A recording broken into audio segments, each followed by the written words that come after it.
Bonjour, je suis Adèle. Ici, vous découvrirez des voyages qui ont bouleversé la vie et chamboulé les convictions d'hommes et de femmes de tous âges et de tous horizons. Chaque semaine, je reçois un invité qui me raconte en quoi un pays a transformé sa vision du monde ou l'a poussé à quitter un mode de vie qui ne lui correspondait plus. Alors laissez-vous porter par le premier podcast qui raconte une histoire autour d'un voyage. Bienvenue chez les Frenchies autour du monde, le podcast des voyages qui ont du sens.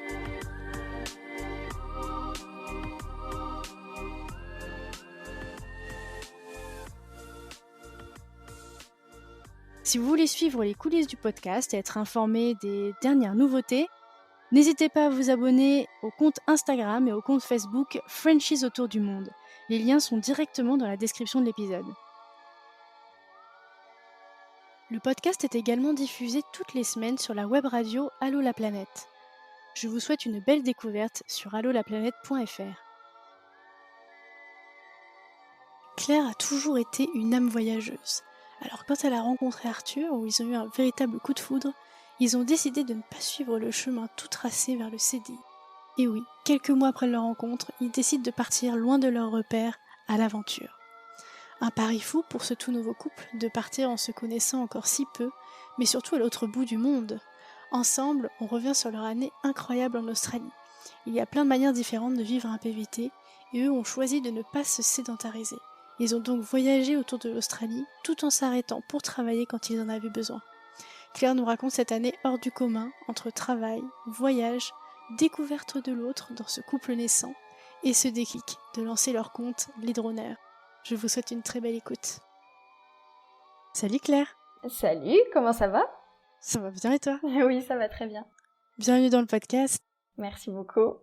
Ça me fait super plaisir de t'inviter aujourd'hui, parce que ça fait très longtemps qu'on n'a pas parlé d'Australie dans le podcast, et je sais que c'est une destination qui plaît énormément aux auditeurs. Donc, je suis ravie qu'on puisse échanger là-dessus aujourd'hui. Ah bah moi aussi, parce que tu vas voir, ça a une énorme importance dans notre vie, l'Australie, depuis qu'on y est allé. J'imagine.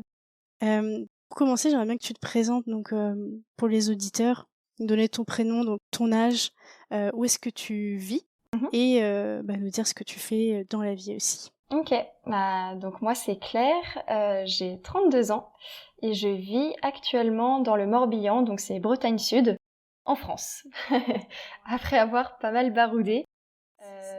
Et avec mon chéri qui s'appelle Arthur, on a été de grands voyageurs pour le perso. Avant d'être un peu piqué par cette passion, on en a fait maintenant notre métier, on est blogueur voyage. Donc ça va faire 6 ans maintenant qu'on est blogueur voyage. Ouais, quand même. Ok. Et toi, qu'est-ce que tu pourrais dire sur l'origine de ta passion pour le voyage? D'où est-ce que ça te vient? Je pense que c'est grâce à mes parents, parce qu'ils m'ont toujours emmenée avec eux. Toute petite, je voyageais déjà, que ça soit dans des destinations françaises tout au long de l'année. J'ai eu cette énorme chance, hein. Franchement, on va dire, je suis tombée dans la bonne famille. J'ai eu énormément de chance qu'ils m'emmènent partout et qu'ils aient aussi l'argent pour eux voyager avec leurs enfants. Et ils m'ont aussi beaucoup emmenée dans les destinations chaudes. Donc j'ai connu les Caraïbes dès toute petite. Même la Tunisie, la Turquie, des jolies destinations comme ça, et c'est pour ça que j'ai un attrait maintenant pour les pays du soleil, la plage et tout ça, c'est plutôt ce qui me correspond. Et j'ai transmis ça à Arthur. Lui, de son côté, il a pas du tout eu cette chance de beaucoup voyager quand il était petit. Et du coup, en fait, c'est très marrant parce que en grandissant un peu à l'opposé, donc moi en voyageant beaucoup et lui pas beaucoup, on avait cette même passion avant même de se rencontrer, d'aller faire un voyage à l'autre bout du monde et en Australie. Et quand on s'est rencontrés, on en a parlé et bingo quoi. On a fait nos sacs, on se connaissait à peine et on a pris nos billets, on est parti en Australie. Incroyable. Bon, on va reparler de toute façon un peu de ce contexte-là. Et quel type de voyageuse tu es, toi? Comment tu pourrais te décrire un peu? J'imagine que ça a évolué avec les années. Ouais, mais il y a un truc que j'aime bien dire, c'est que je suis un peu une voyageuse amoureuse. Je tombe facilement amoureuse des gens que je rencontre, des paysages que je peux voir, des animaux qu'on croise aussi. Voilà, c'est amoureuse des voyages et voyageuse amoureuse, tu vois, on peut le dire dans les deux sens. Et c'est parce que peut-être que c'est une passion, peut-être parce que Je suis un peu dans mon tempérament assez généreuse aussi. J'aime donner. Du coup, quand il y a un échange aussi, quand on donne et qu'on reçoit, ça explose d'émotions et c'est magnifique.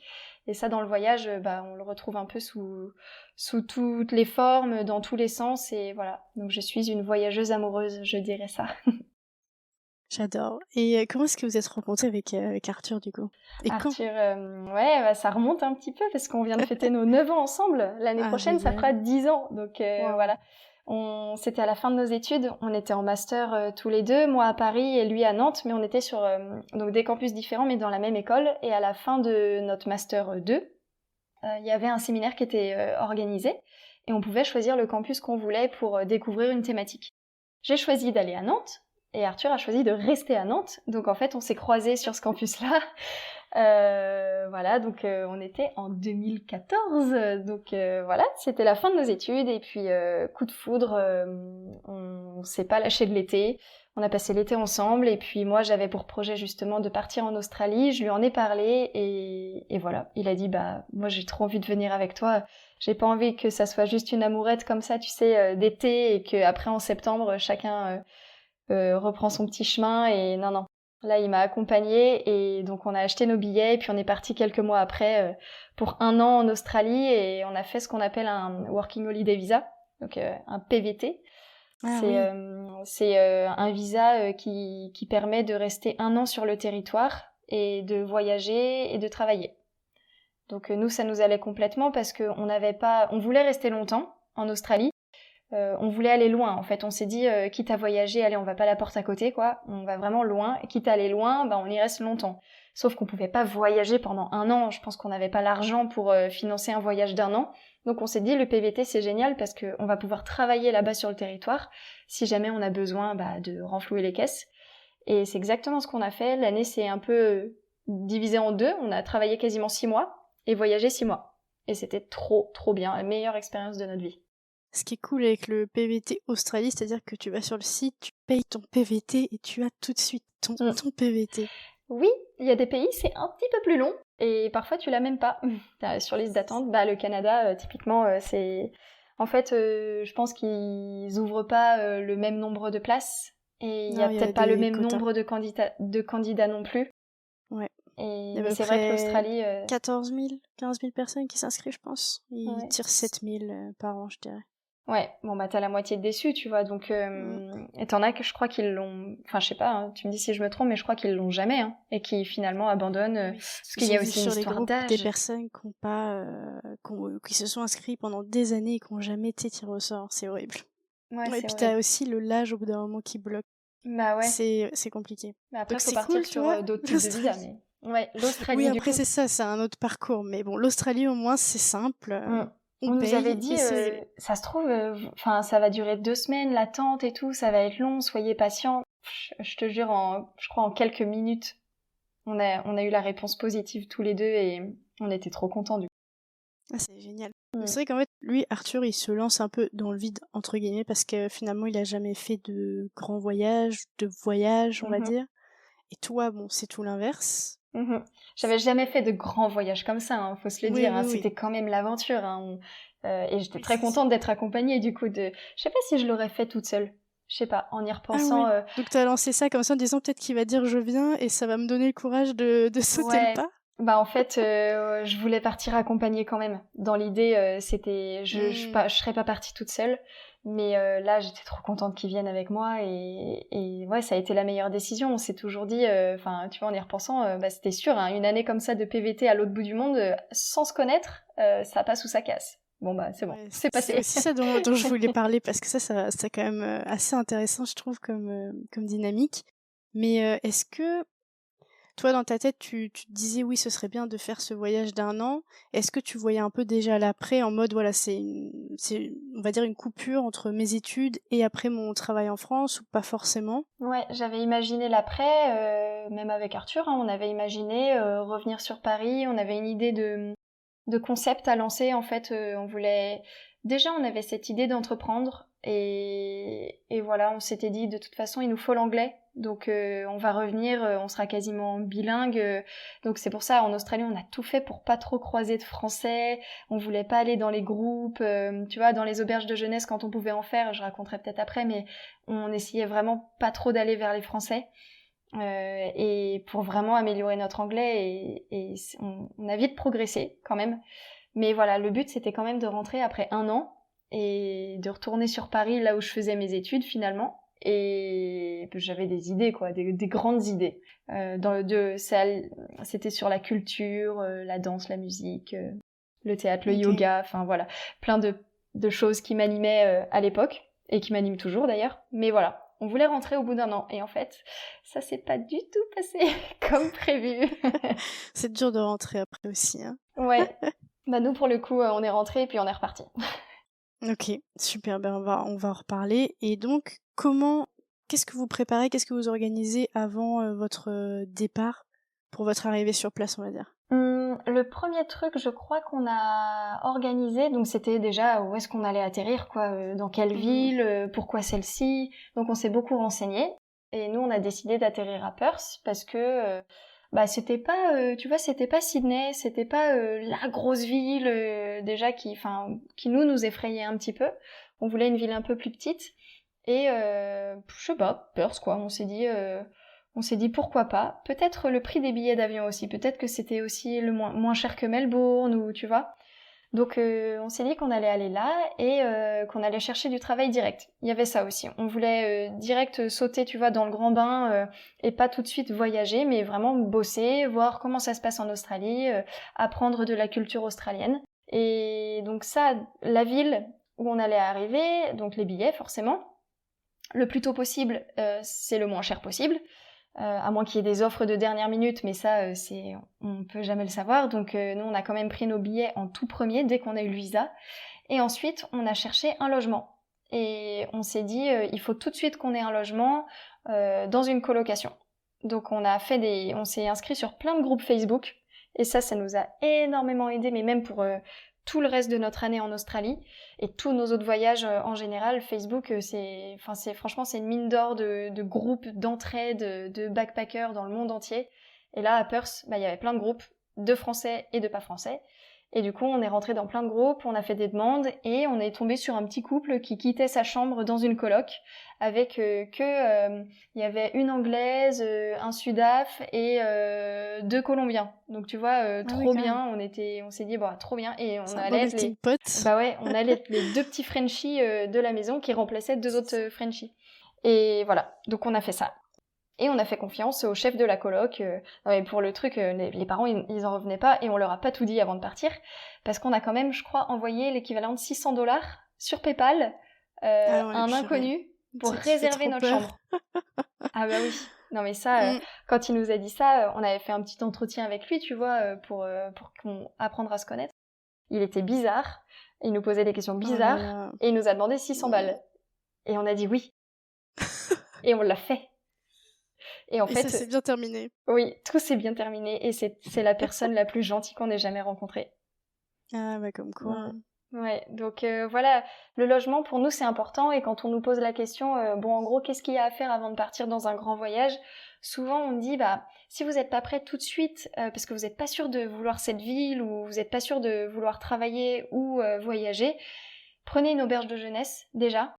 Au centre de la ville, vous allez rencontrer plein de monde, vous allez avoir plein de contacts pour tout ce qui est administratif, tu vois, les papiers, Mmh mh. ouvrir un compte bancaire, une ligne téléphonique, tu vois, tout, finalement, ça, quand on arrive là-bas, enfin, ça peut être, c'est un autre monde, hein, c'est pas les mêmes démarches qu'en France, si on parle pas très bien anglais, bah voilà, on a besoin aussi d'être accompagné. Donc en auberge de jeunesse, c'est top parce que généralement, les personnes de l'accueil, enfin, tout le monde t'aide, quoi. Et ça peut te faire une adresse temporaire aussi.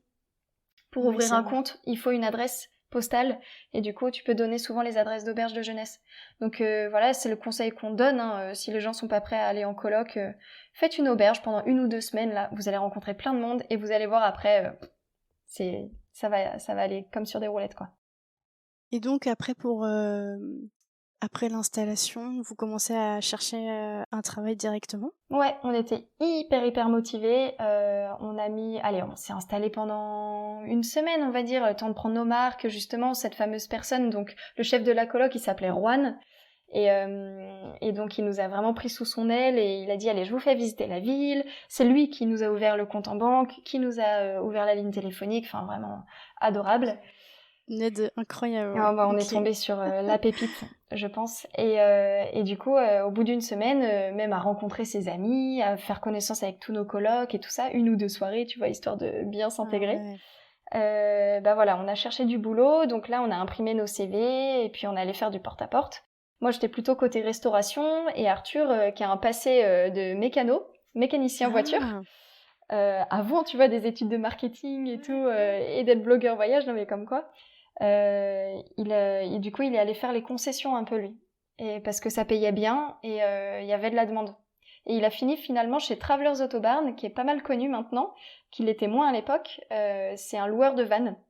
Donc il a fini là-bas et il était ce qu'on appelle un peu handyman, tu vois. Donc il réparait les vannes, pas de la grosse mécanique, mais tu vois, les rideaux pétés, les ampoules, enfin il les remettait vraiment nickel avant qu'ils soient reloués à d'autres backpackers. Et moi j'ai trouvé dans un restaurant. Et voilà, on a fait nos petits boulots comme ça. J'ai aussi été femme de ménage, enfin voilà. J'ai touché un peu à tout et Arthur, lui, il est resté vraiment 3 mois dans ce boulot-là et il a même eu une promotion à la fin. Et Ah ouais. ouais, on lui a proposé un sponsorship visa donc pour rester et peut-être passer manager, enfin voilà, mais surtout rester et du coup avoir la possibilité d'étendre son visa. Enfin, en gros, il était plus sur le PVT, mais il allait passer sur un autre type de visa. Le Graal en plus. Le Graal au bout de 3 mois. Sauf que moi Et alors?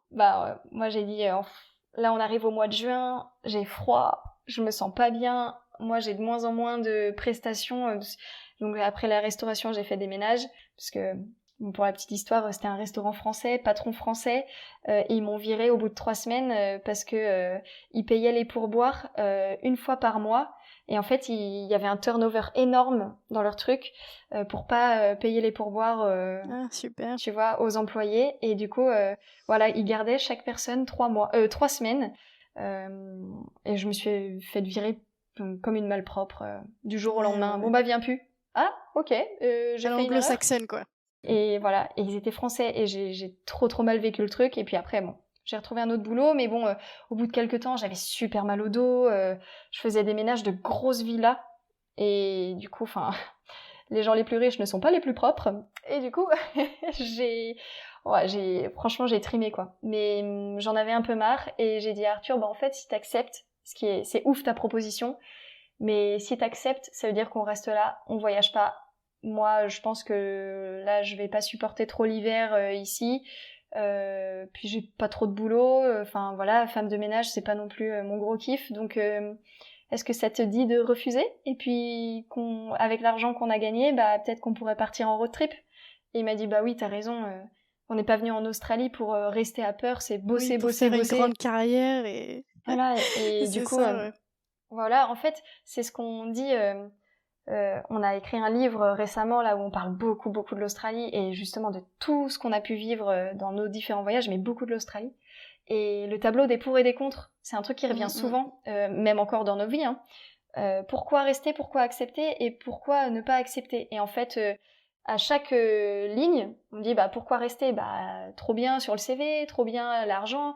Et en fait, on met des degrés de puissance avec 1+, 2+, 3+. Et on voyait bien que dans la colonne contre, bah en fait, il y avait beaucoup plus de puissance quoi. Et donc c'est pour ça qu'on a décidé de refuser et de partir. Donc on a acheté un 4x4, on a trouvé sur le Gumtree, c'est le bon coin australien, on a trouvé un 4x4 qu'on a acheté à un mec, un Australien, un Aussie. On l'a tout aménagé, donc grâce au boulot d'Arthur, on avait plein de matos de camping, on avait tout ce qu'il fallait pour... ouais, on a construit un lit dedans, bah, c'était parfait. Et sa manager, bah du coup, elle était trop sympa, une Nantaise, tiens. Et Ah ouais. elle est trop sympa et elle a dit, bah tiens, tu prends ça, tu te sers, si t'as besoin de ça, tu utilises le garage là pour faire tes travaux. Et donc en quelques jours, on avait tout équipé le 4x4 et on était parti pour un long road trip jusqu'à Darwin. Donc justement, on remontait pour aller retrouver un peu le soleil et les températures qu'on aime et surtout bah voir du pays quoi. Et là, trop bien. Mais du coup, ça veut incroyable. dire que vous quittez la coloc ou vous continuez Ouais, quand même à... non, on Non. quitte. On quitte la coloc au bout de 3 mois et on trouve des travel mates. Donc pareil, toujours pas de français. On avait trouvé du coup sur des groupes Facebook une anglaise et un belge. Et on a voyagé avec ces deux loustiques pendant 1 mois jusqu'à Ah Darwin. ouais, Ouais, sans les connaître ok. et tout. Pareil, petit entretien vite fait, on est allé boire un café avec l'un, on a fait un visio avec l'autre et ça a matché. Et la veille de partir, on a fait une soirée à la coloc pour notre départ et pour leur arrivée. Et voilà, le lendemain matin, on est parti et puis c'était, ouais, je sais pas combien de kilomètres on a fait, mais entre Perth et Darwin, je sais même plus combien il y en a. Mais c'est énorme, traverser des déserts. C'est là qu'on a vu nos premiers vrais kangourous, les émeus, les baleines, les requins-baleines, les dauphins. Enfin, c'était incroyable. Les cascades, les canyons, Ouais. incroyable. Tous les paysages fous australiens qu'on Ouais, voit partout. ouais. Donc ça, c'était pendant Incroyable. 1 mois de road Et donc trip. ça, c'était, voilà, c'est ça, road trip, juste on kiffe, quoi. Ouais, On on profite. kiffe. Là, franchement, on comptait pas. Bah après, ça reste un peu du camping, donc on n'allait pas dans les hôtels de luxe. Enfin voilà, on se faisait plaisir, on va dire. Si on voulait s'arrêter quelque part parce qu'il y avait une activité ou un endroit à voir, on n'hésitait pas à rester 2-3 nuits parce que c'était génial, quoi. Donc on était assez libre, mais on avait quand même un timing à respecter parce que le gars, le Belge, il devait être à une telle date à Darwin pour enchaîner un autre road trip, lui, avec d'autres personnes. Ok. Donc c'était un peu timé quand même. Et puis on s'est dit, de toute façon, plus on passe de temps sur la route, plus on dépense d'argent. Et nous, il y a un moment, on arrivait aussi en fond de caisse, et du coup, on s'est dit, bon, là, va falloir qu'on trouve du boulot sur Darwin, donc ça va pas faire de mal d'y aller, quoi. Et donc là, vous recommencez sur Darwin, cherchez une coloc, cherchez du boulot. C'était le plan. Sauf que, Ah, donc, avant de chercher une coloc, on voulait du boulot. Et donc là, on était en mode ferme. Donc on voulait faire les fermes de melons, je crois. Il y avait des fruits, je sais plus, les mangues, je crois. Et en fait, c'était blindé, blindé, blindé. Il y avait pas de place et tout. Il y avait du monde à Darwin. Il y avait vraiment du monde. Du coup, on a été en auberge de jeunesse là pendant 2 semaines, sauf qu'on s'est ruiné. On s'est vraiment ruiné. Et pareil, puisque tout était complet, donc on était dans une des plus chères. Je crois que c'était 34 $ la nuit par personne. Donc ça commençait à faire cher pour nous.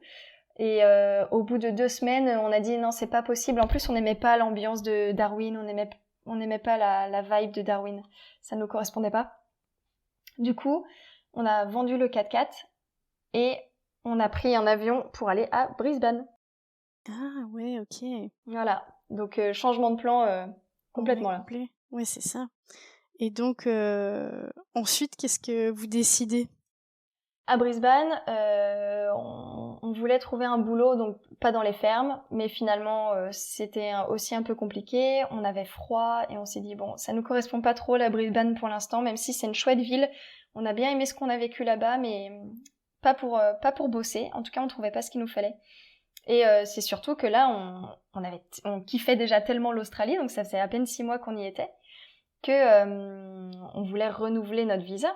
Donc faire ce qu'on appelle le regional work, donc bosser dans des fermes pour étendre notre visa encore 1 an et faire les fameux 88 jours Mhm. de Ouais. regional work. Voilà, t'as l'air de connaître. Bah, j'ai plusieurs personnes dans le podcast qui ont voulu faire ça justement pour prolonger. Hein. Donc Ça, là, c'est, on a galéré un petit peu à trouver et finalement, grâce à un contact qui avait bossé dans une ferme l'année d'avant, on est remonté dans le cœur du Queensland, donc c'est une petite ville qui s'appelle Emerald, où il y a la plus grosse ferme de raisins de l'est de l'Australie. Et donc du raisin de table, pas du raisin pour le vin, du raisin de table. Et donc on a bossé 89 jours exactement parce qu'on a dit on fait un de plus au cas où. au cas où. Non mais il est fou. Et, Ouais. et là ça a été du coup quasiment 3 mois, hein, on va dire 3 mois de dur labeur parce que on en a chié et c'était vraiment très dur. Ouais, là, donc, ça prend vraiment tout son sens, genre travailler, quoi. Ouais. Et donc Mais tu là sais pourquoi tu le fais, c'est ça qui est mm, encore plus... ouais. qui plus motivant, je trouve, que dans un quotidien On classique où comptait tu les vas jours. bosser, Tu quoi. sais, c'est le genre de matin là où tu te lèves et tu fais la croix sur le Oh calendrier. là là, ouais. Et enfin, tu comptes les jours, vraiment. C'était pas un plaisir. Au début, c'était marrant. Mais au bout de 2 semaines, mais moi, je voulais tout quitter et j'ai dit non, c'est trop dur. Il y avait des serpents, il y avait... on bossait, il faisait 40 degrés parce que du coup, on était remonté. Donc là, et on parle de ça, du coup, on a fait août, septembre et octobre là-bas. Donc Ok. vraiment, il faisait bien chaud. Et non, les conditions de boulot, enfin, c'était crade. Mais bon, on a trouvé là-bas, on logeait dans une très gentille famille qui nous a accueillis. Et eux, c'était des amours, on est toujours en contact aujourd'hui. C'est eux qui nous ont vraiment aidés à tenir. Et à un moment, Arthur bossait de nuit, moi je bossais de jour. Et on se croisait pendant 17 jours, je crois, d'affilée. Arthur a bossé de nuit. Et donc il faisait, lui, 18h, 6h du mat. Et moi, je faisais 6h, 18h. On se Oh mon croisait Dieu. sur la route pour y aller. C'était l'enfer. On se voyait pas. Et c'était dur. Hein. Franchement, le moral, il en a pris un coup. Mais on a tenu bon. Et puis après c'était le reste du trip en Australie. Il nous restait 3 mois et là, pouf, la folie. Là, c'était le kiff, ouais, encore une fois. Ouais. Ça met longtemps à redébloquer un an de plus ou pas? Bah, je pourrais pas te dire parce qu'on n'a jamais fait notre demande de deuxième visa. Ah Mais d'accord. tu vois, comme quoi les plans changent toujours. Non, les plans ont encore changé après. C'est que finalement, notre deuxième année, on l'a toujours pas faite.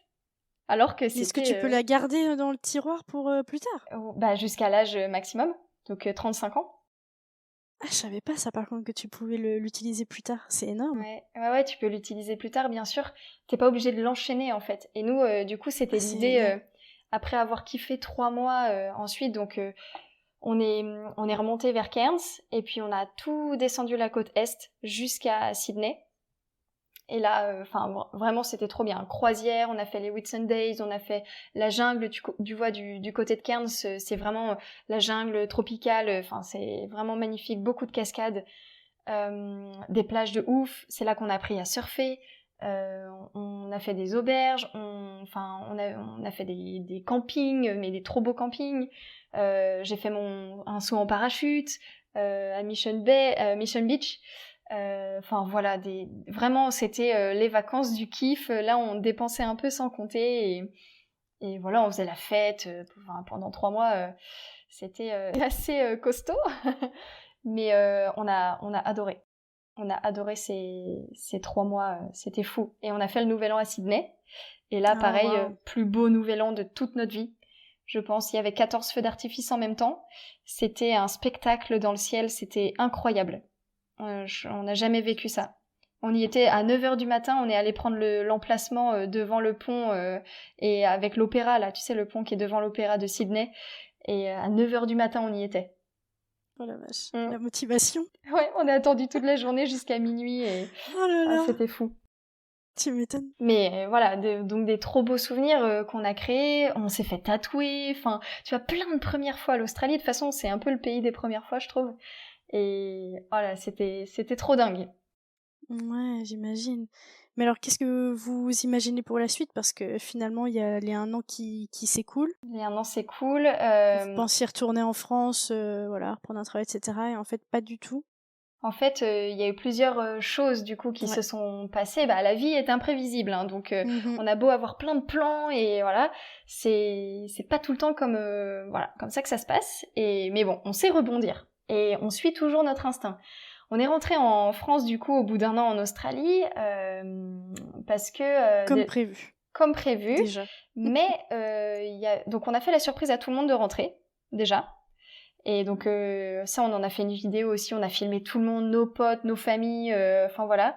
Ça a été une semaine de surprise. Et surtout, il y a une grosse surprise, c'est qu'une de mes copines se mariait quelques mois après. Et du coup, tout le monde était dans le secret, elle, même son mari.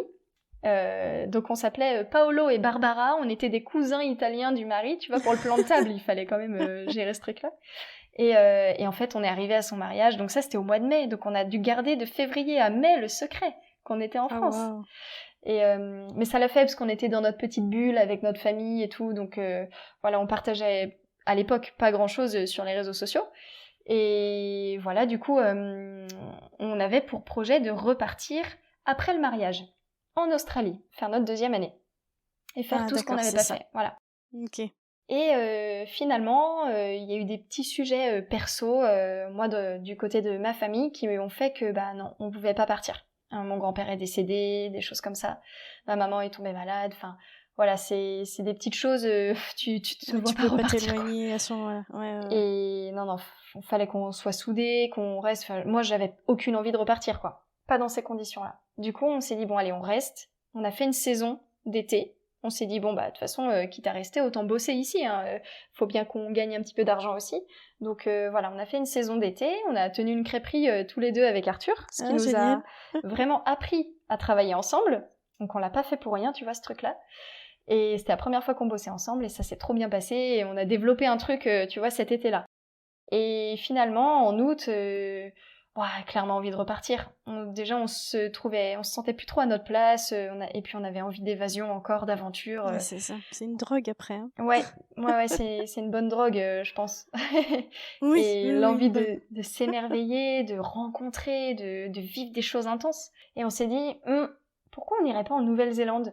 Parce que l'Australie, bon, on connaît, mais la Nouvelle-Zélande, voilà. Et puis nous, dans nos têtes et dans nos projets, on se disait, si un jour on a des enfants ou des choses comme ça, on aime tellement la good vibe australienne, la néo-zélandaise, ça se trouve, elle sera pareille. Si elle est moins bien, tant pis, on retourne en Australie, c'est pas très loin.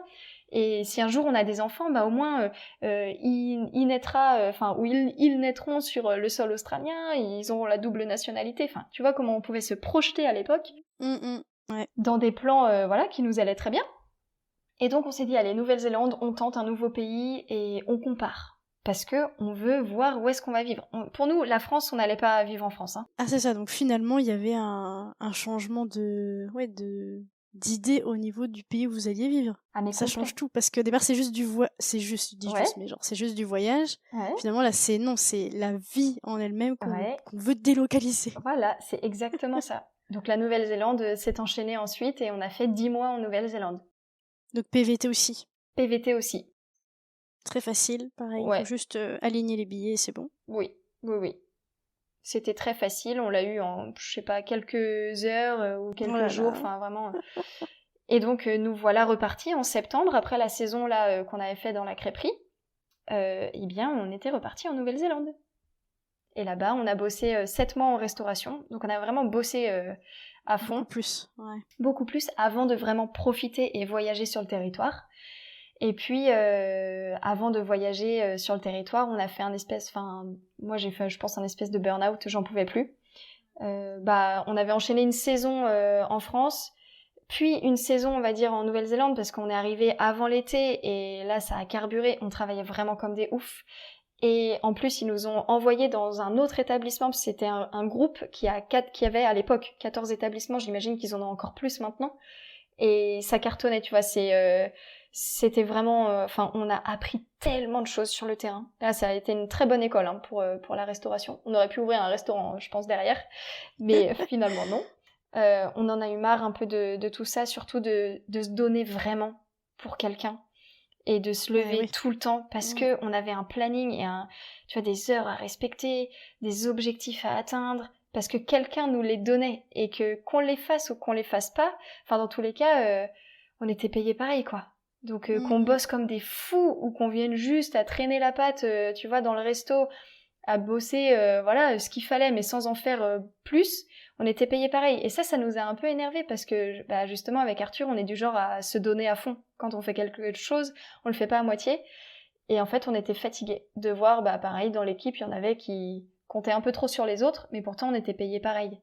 Et ça nous a énervé, et ça nous a donné le déclic de plus vouloir bosser pour quelqu'un et de vouloir bosser à notre compte et de donner toute notre énergie pour nous, en fait. Mais pour vous. Pour nous, voilà. Et donc là, on nous a proposé un sponsorship visa, de devenir peut-être maintenant. Vous avez de la chance, hein. Je te dis, quand on bosse, on essaye de aussi faire nos preuves, et je pense que quand on aime aussi ce qu'on fait, ça peut se voir. Et les managers, quand ils sont contents, c'est aussi à l'australienne et à la néo-zélandaise de tu vois, de donner cette chance aux gens. Ils sont français, ils sont là depuis quelques mois, mais les petits, là, ils en veulent. Donc nous, on va les aider et on va les pousser. En France, je pense que tu t'attends plusieurs années et parfois tu vas même faire la demande à ton boss et non, tu restes comme ça. Tu vois, on te donne pas cette chance d'aller plus vite, plus loin, plus haut. Et là-bas, voilà, ils te font confiance. Tu sais, ils te demandent à peine ton CV. Hein. Tu veux bosser, tu as envie d'apprendre. Ouais, t'es motivé. Ouais, vas-y. Tu fais un essai là. Je regarde même pas ton CV parce que c'est ta personne, ta personnalité qui m'intéresse. C'est ça qu'on a adoré là-bas. Et donc au bout de 7 mois, quand on nous a proposé ça, pareil, le pour et le contre. Et il y avait plus de contre. Et en fait, c'est surtout que émotionnellement, moi j'ai fondu en larmes pas de joie, j'ai fondu en larmes quand on m'a proposé ça en me disant, waouh, si on accepte, je sens qu'on va faire une énorme connerie. Et qu'on va s'enfermer dans un truc qu'on ne veut pas. Et donc on a dit non. Et notre manager a dit, je savais que vous alliez dire non. Parce que vous êtes des voyageurs. Et je vous vois pas du tout enfermés dans un café justement à servir des gens toute la journée, même si c'est très bien payé. Et avoir 4 semaines de vacances par an que vous allez sûrement utiliser pour rentrer voir votre famille et vos amis en France. Donc, potentiellement arrêter de voyager et de découvrir le monde. Et on a dit, c'est exactement ça. Nous, on a envie de continuer à voyager. Là, on est jeunes, on n'a pas d'enfants, on est libre et on veut le rester. Donc voilà, elle nous a complètement suivis. Elle a dit, allez-y les gars. Moi, de toute façon, si vous voulez revenir, je serai là. Mais là, ce qu'il vous faut là pour l'instant, c'est vous aérer la tête et découvrir encore plein d'autres choses. Donc on a pris un billet, on est allé en Indonésie pendant 1 mois. Et en Indo, on était en 2017. C'était vraiment, je pense, le début des digital nomades. De plein de personnes qui bossaient sur leur ordi depuis des cafés, pardon, qui allaient surfer, qui faisaient du yoga. Tu vois ce côté-là avec des bonnes énergies dans des environnements qui choisissent et à des horaires qui choisissent. Et là, quand on a vu un peu ce lifestyle, on a dit c'est pas mal ça. On aimerait bien aussi nous faire ça, mais bon, entre vouloir et pouvoir, voilà, ou pouvoir, c'est possible, mais mettre ça en place, c'est plus compliqué. Donc au bout d'1 mois, après avoir bien analysé un peu leur style de vie justement et baroudé en Indonésie quand même, c'était le but, on est rentré en Nouvelle-Zélande pour terminer notre visa, et parce qu'on n'avait toujours pas voyagé en Nouvelle-Zélande. Il vous restait 4 mois, c'est ça? Ouais, exactement. Il nous restait à peu près 4 mois. Et là, on a dit, en fait, on veut que ce voyage en Nouvelle-Zélande nous serve pour un projet qu'on a mûrement réfléchi dans une bibliothèque à côté d'Auckland. Et c'est là qu'on a créé notre blog voyage. Okay. Et on s'est dit, en fait, pour être libre financièrement, géographiquement et continuer de voyager, en lien avec nos passions et nos compétences, parce que quand même, le but, c'était peut-être pas de se former tout de suite à un nouveau boulot, à un truc qu'on maîtrisait pas du tout. Donc en fait, on a, tout mis sur papier, hein, franchement, à l'ancienne. Et on a fait un gros brainstorming et voilà. Le blog voyage est né en Nouvelle-Zélande en avril 2017. Waouh, ok. Après avoir vécu tout ça en Australie, en Nouvelle-Zélande, en Indonésie, voilà. Et tu vois, après avoir fait plein de plans qui finalement ne se sont pas réalisés, quoi. Ouais, c'est clair. Mais donc après, une fois que ça se finit, votre PVT Nouvelle-Zélande, c'est quoi la suite ? Eh on a créé notre blog, on a voyagé en Nouvelle-Zélande, on a créé nos premiers contenus et nos premières plateformes. Et à l'époque, il y avait encore Snapchat, Instagram, du coup, Facebook, YouTube et le blog avec la rédaction d'articles, les photos. Donc on avait déjà pas mal de taf.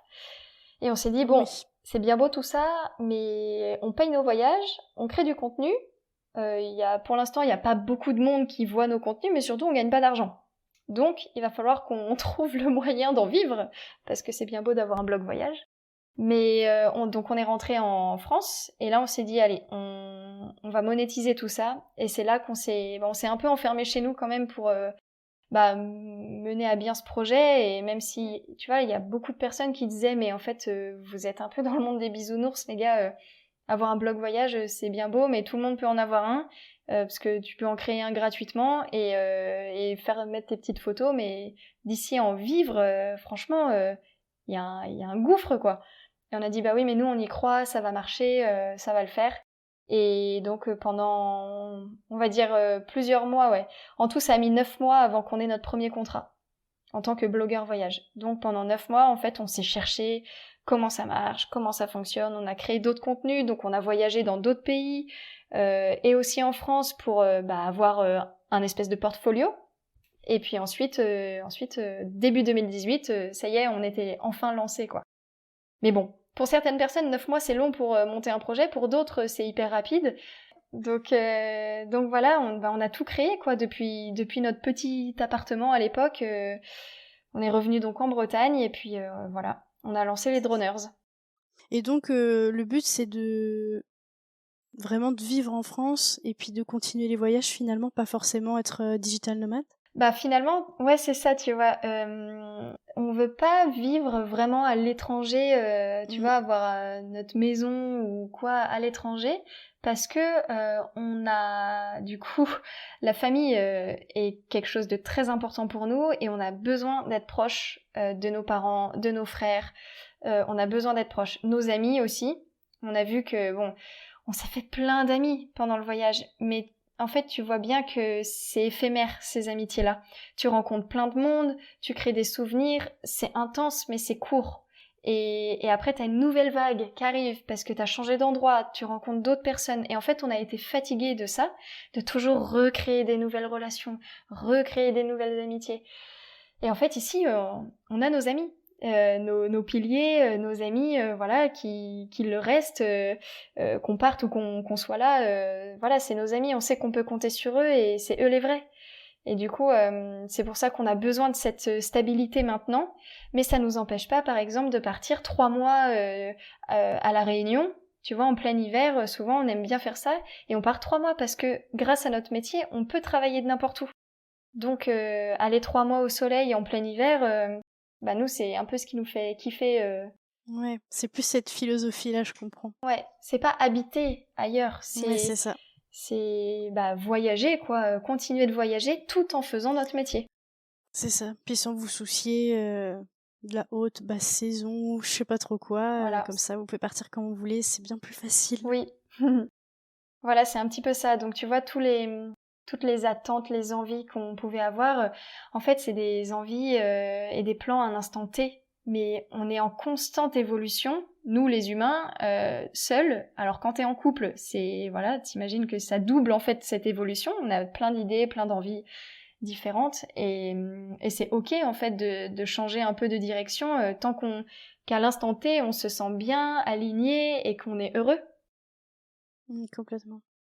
Et est-ce que tu voudrais qu'on parle quand même un petit peu du voyage en tant que jeune couple quand on se connaît à peine? Parce que c'est vrai que c'est quand même assez particulier déjà quand on se rencontre, qu'on vit dans la même ville, etc. Il y a quand même une période d'apprivoisement. Ouais. Alors en voyage, j'imagine que ça doit être un peu plus... le ressenti doit être un peu plus fort, non? Ouais, en fait, c'est là que je pense tu découvres aussi la personne telle qu'elle est et pas telle qu'elle a envie de te montrer. En fait, il y a ce côté très nature, surtout pendant les road trips, parce qu'en fait, on vit plein d'émotions.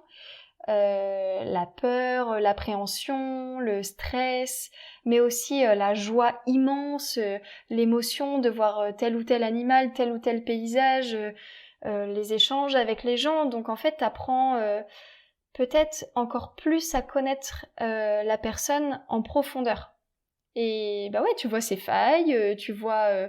mais c'est ça, je trouve que c'est sa vraie personnalité. Tu vois, s'il y a un truc qui l'énerve, s'il arrive à garder son calme, ou tu vois, là on parle d'un grand voyage. Dans ce grand voyage, il y a des hauts, il y a des bas. Là, je raconte pas tous les problèmes qu'on a pu avoir. On a failli mourir dans le désert parce que notre 4x4, il a failli flancher et voilà. Il y a un moment, il y a une espèce de taureau qui est sorti de nulle part, qui était en plein milieu de la route et qui nous a foncé dessus. Et là, on s'est dit, tu vois, on s'est presque dit au revoir, quoi. On a dit, mais là, on va mourir. Et finalement, mon Dieu. il s'est arrêté à 1 centimètre de la voiture et il a tourné. On s'est dit, qu'est-ce que c'était que ce truc? Et là, on s'est dit, on a une bonne étoile, je crois, au-dessus de nous. Un ange gardien. Mais voilà, en fait, on vit des trucs intenses en voyage. et positif et négatif. Donc t'apprends, parce que tu vois, dans un quotidien où quand chacun a déjà sa routine et où c'est confortable, on se rencontre dans la même ville, on a déjà ses habitudes, il y a pas vraiment voilà, de choses qu'on peut apprendre ou de nouveautés, on va dire. Donc on est dans un petit chemin voilà, qui est bien tracé et voilà, je trouve que quand on apprend à se connaître en voyage, c'est beaucoup plus intense et voilà, ça monte très haut, ça descend très bas, ça peut être les montagnes russes, mais du coup, Oui, c'est ça. Hein. Ouais. Ça passe ou ça casse aussi, peut-être, hein, quand même. Et bah oui, ce genre de oui. voyage. Bah merci, hein, ça s'est passé, mais on en a connu plein où non, en fait, ils se sont rendus compte qu'ils avaient pas du tout la même philosophie de vie, pas les mêmes attentes. Il y en a un qui était plutôt casanier et l'autre qui avait besoin d'aventure. Un qui aimait plutôt le côté confort, hôtel, machin. L'autre qui était plutôt en mode road trip, dormir dans un van, en camping, randonnée. Un qui était plutôt pantouflard et l'autre pieds nus dans le sable. Et là, tu vois que, en fait, on a des personnalités qui sont peut-être pas compatibles, qui sont bien quand on se rencontre peut-être à Nantes, chacun a son appart et ses habitudes, mais quand on voyage, ça chamboule tout, en fait. Donc, ouais, ça passe ou ça casse. Et en même temps, je pense que d'avoir fait ça donc au tout début, ça renforce aussi d'une manière assez particulière, je trouve, les liens. Oui. Parce que ça crée tout de suite une base de souvenirs énorme dès le départ, je trouve. Ouais, bah c'est ça qu'on s'est toujours dit, ça a été vraiment le premier voyage le plus intense, le plus ouf, le pays des premières fois, l'Australie, et on en garde un énorme souvenir, très très bon, hein, malgré les petits couacs qu'on a pu avoir, ce qui fait partie du voyage pour nous, mais c'est une base dans notre couple, je pense, ce voyage-là. Complètement. Est-ce que tu voulais ajouter autre chose sur tout votre parcours ? Bah, pour ceux qui vont nous écouter, ça peut un petit peu envoyer du rêve et dire ouais bon bah on parle d'Australie, c'est une destination qui est peut-être pas accessible dans la tête de certains, mais en fait si. Faut juste se dire que nous on est parti avec pas beaucoup d'argent, que c'est le billet qui coûte le plus cher, mais en fait on peut toujours trouver des solutions. Souvent c'est un peu notre phrase à Arthur, c'est qu'il faut toujours croire en ses rêves, tout faire pour les réaliser, mais qu'à chaque problème, il y a aussi une solution. Et si c'est un problème de temps, c'est pas grave, c'est que c'est pas le bon moment, on le fera plus tard. Si c'est un problème d'argent, peut-être que on peut demander une participation. Si chacun donne 20 € dans notre entourage, bah peut-être que ça paye une partie du billet. Tu vois, des choses comme ça. Et donc c'est toujours de croire en ses rêves, que ça soit pour des beaux et longs voyages comme ça, à l'autre bout du monde, et pour la partie justement vivre de sa passion, créer son métier, devenir digital nomade ou blogueur, peu importe, ou peu importe quel autre métier, hein. Bah faut y croire, faut persévérer et s'en donner les moyens. Et nous on dit toujours, c'est pas parce que nous on l'a fait, donc tout le monde peut le faire. Et à l'époque, quand on voulait le faire, on nous disait mais non, mais vous en êtes pas capable. Les blogueurs, ça existe déjà. En plus, c'est un métier, vous n'allez pas gagner des milliers et des cents avec, c'est instable. Et en fait, on n'a pas écouté ces gens-là.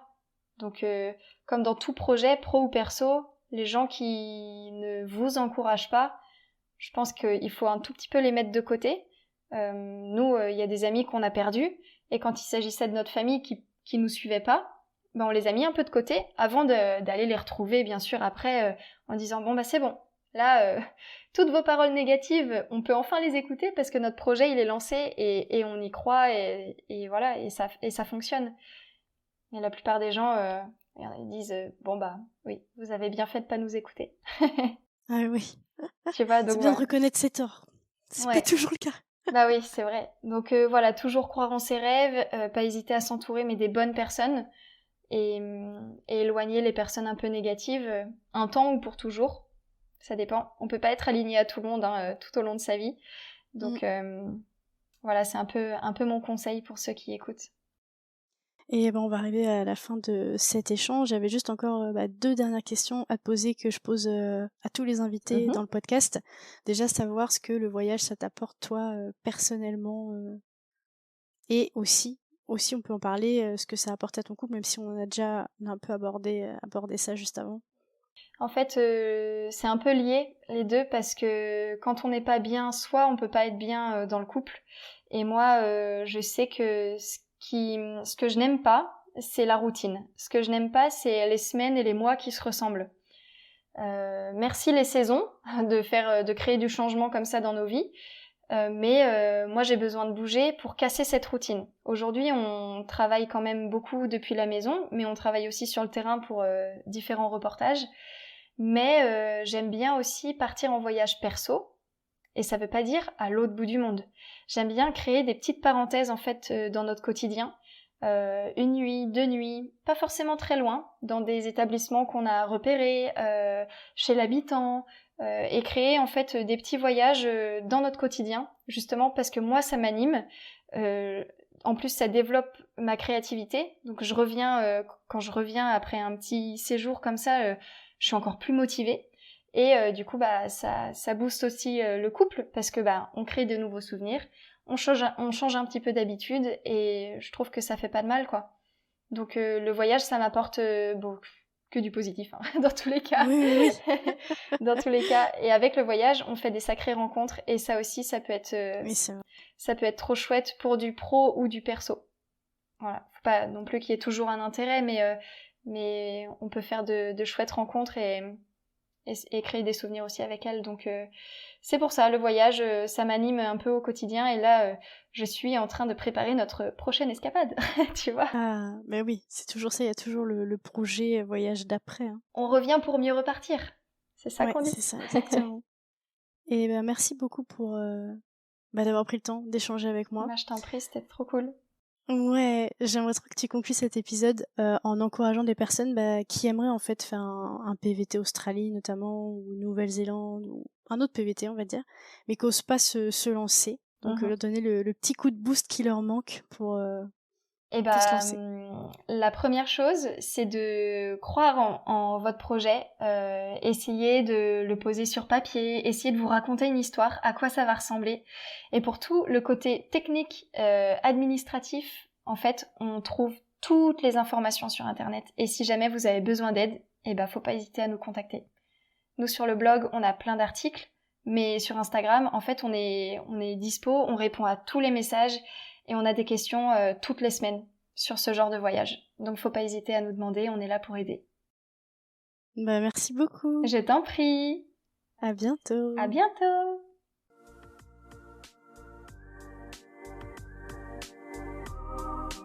C'est la fin de cet épisode, mais j'ai encore besoin de vous.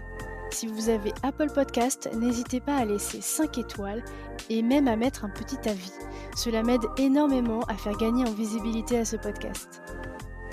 Si l'épisode vous a plu, n'hésitez pas à le partager au plus grand nombre. Il ne me reste plus qu'à vous dire à lundi pour un prochain épisode des Frenchies autour du monde.